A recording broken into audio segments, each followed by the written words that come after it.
Creativity is an addiction. We're all survivors of our creativity. Just when you think you've got it under control, you gotta have more. And then you try to push it away, but you gotta have more. Unplugged, because we will always say yes to creativity. Totally Uncut, because we all make mistakes. So turn it into a tool. This is Arroe Unplugged. I do a thing called defragging. I don't know if I'm the one that came up with it. I could have come to me as a dream. It could have been something I read in a book. But then again, we always talk about defragging the computer. And I thought, wow, I wonder what would happen if you defragged your brain, your heart. You know, they're hard drives, right? Your brain and your heart. So I started doing a defrag journal every day, doing nothing but asking myself questions. Because in those questions, you start putting the things together. Instead of sitting around, moping around, trying to figure out, how did this happen? And really, your memory only lasts so long, and then you start making up the story. So I created a defrag journal, sitting down every day. Here's the thing. I've been talking about it with other people of creativity, and they're going, how come I've never heard of this thing called defrag? And the reason why is because, well, I guess nobody's talking about it. That's what this is. This is defrag. I wish I would have taken this device into the doctor's office with me today so I could document what was taking place. And what it was, I was there because I had a heart attack at the age of 47 in 2009. And so the doctors are always saying, get in here. We got to look at your numbers. Get in here. And so today I went in there and I was shocked. I thought they were just going to look at my cholesterol. But the doctor came up to me and said, oh, hell no. I need to look at your blood pressure and I need to look at, what your heart is doing, what it sounds like, or your lungs and things like this. No. You aren't just going to come in here and give your blood and then take off. So I went in there. Sure enough, man, blood pressure is kind of through the roof. And he looks at me and he says, what are you doing? And he says, are you walking? Are you getting exercise? Yeah. What are you doing? I mean, we got to get this thing under control, dude. I mean, you've been my patient now for a long time. And for a long time, I keep giving you meds and it ain't going down. What are you doing? And you kind of sit there and you feel like that you're sitting in front of Jesus, right before you go into heaven, and you're going, oh my God, this is the guilt trip, man, because I don't eat right the way I'm supposed to, because I like eating pretzels on the way home from the essential job. I like fried chicken. I like that kind of stuff. What are you doing? He kept asking. He says, you got to stop. How much coffee do you drink? And I told him, I said, I don't drink a cup of coffee. I think it's like maybe 4 or 5 cups in one gigantic big cup. And so I sat there while listening to him, and he was scaring the hell out of me. And because he, for some reason, just felt this need in that moment. What are you doing? And so that's what this defrag is going to be about, because I think that we all need to be asking that question, what are you doing? I can be mentally prepared to go into each day because of my journal writing in the morning and keeping a defrag journal in the afternoon and late into the evening. But that doesn't purify what's happening to my heart and my head. And so the goal is to, the fuel that you put in, dude, the goal, okay? How about the daily discipline on this? You got to start putting some good stuff in your body, and it's too easy to go to the comfort food. And it's it's like after a long day at the essential job, what's the last thing I've been doing? Oh, let me just go ahead and grab a couple of Snickers bars. So the question is that what are you doing? Well, I'm using it as a vice. These foods, the pretzels. Oh, look at these potato chips. Oh, check this out over here. Oh my God, look at this. It's new popcorn. It's the flavor of Captain Crunch. I got to do it. Dude, what are you doing? And so now I'm sitting here having a conversation with myself saying, okay, you know what? If you keep doing, I think you're going to get your ass kicked, and you may not get a second chance this time. So let's go ahead and defrag what's happening here, okay?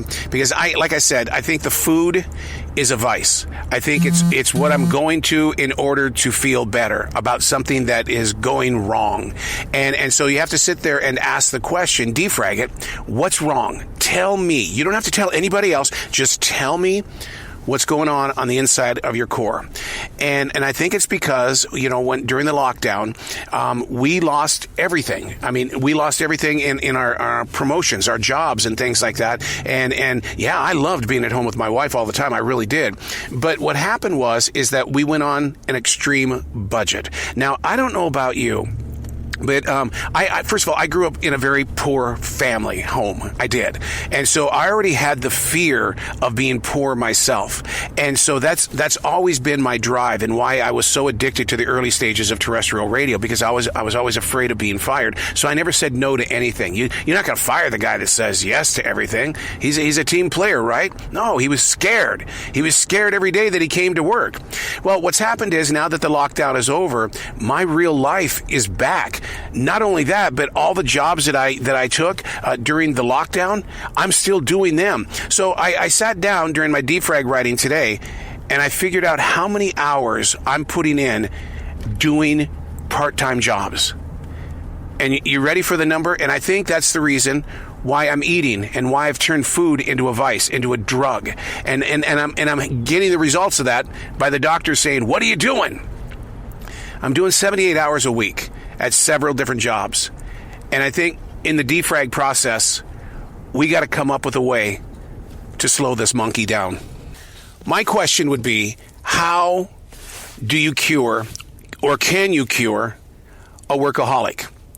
If it's fed by fear, the fear of not having, if it's fed by the fear of not being accepted because you don't have, then you work really super hard so that you can have. And it's like keeping up with the Joneses, but you never know who the Joneses are. You just know that, well, I made a commitment, I have to show up. And so when you wake up in the morning and you look at your Google Calendar and you see that every single block is full of something that is expected of you today, what do? I reach for the food because it's a comfort. It's a release. It gives me the opportunity to say, well, the day's going to suck. You know it is, but Captain Positive, he's going to feel better because he's going to have bad food. Let's defrag that. Why is it the one thing that I go to? Where are the other comforts in life? Well, I can't write all day. If you saw how many pages I write with a writing instrument, you would see why my hands cramp up all the time. There's only so much paper that I can use, and that's part of the daily discipline as well.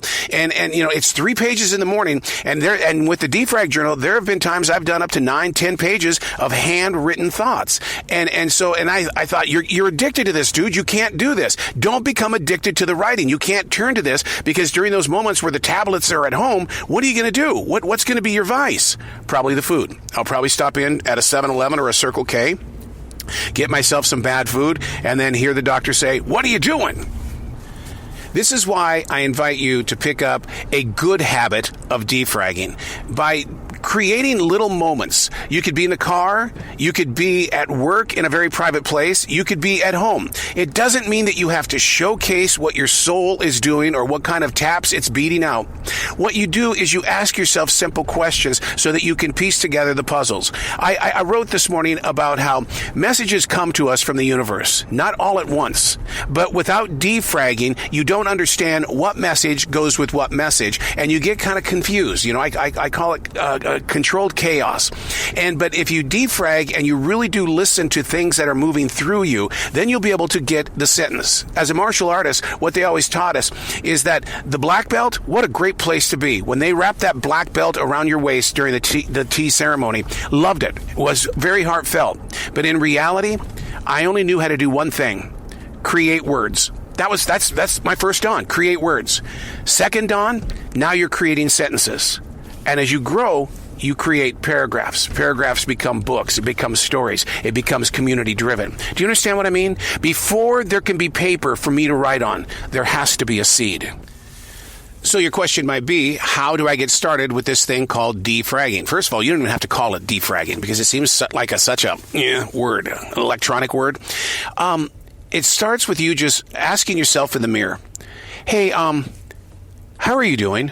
No. Before I answer, I'm really asking, and I'm not asking for a friend. I'm asking you as your friend. How are you? And allow your eyes to do the talking in the first moments. Now, here's the thing. There's a big chance that when you stare at yourself long enough that very first time in the mirror, A, you're going to feel stupid because who does this?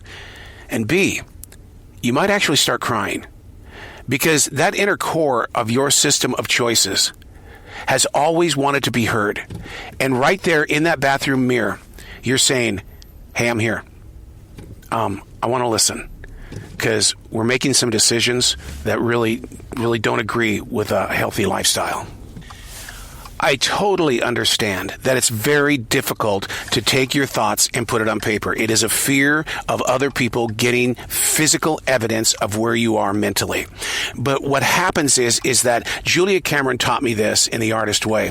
When you handwrite things out, you're getting your body involved. It's amazing how it affects my breathing. As it's almost like mentally exercising your soul, because it does affect your breathing. Your body's involved. And the thing that's really neat about it is that it gives you an opportunity to come back to it, not to judge it, but rather have an insight of your insides. And you know, it's one of those things where if you can just grow with it and not demand anything from it, beautiful things begin to happen in the eyes that are staring at you in the mirror. I call it defragging. If you try it once, don't stop after once, give it a week. 10 minutes, man. Maybe even 30 or 40 minutes. But have a discipline. Don't sit there and become addicted to it, because all of a sudden you found a brand new best friend and you can spill your guts and things. What you want to do is you want to be able to build a relationship when you defrag. I'm Arroe, and that's Defrag.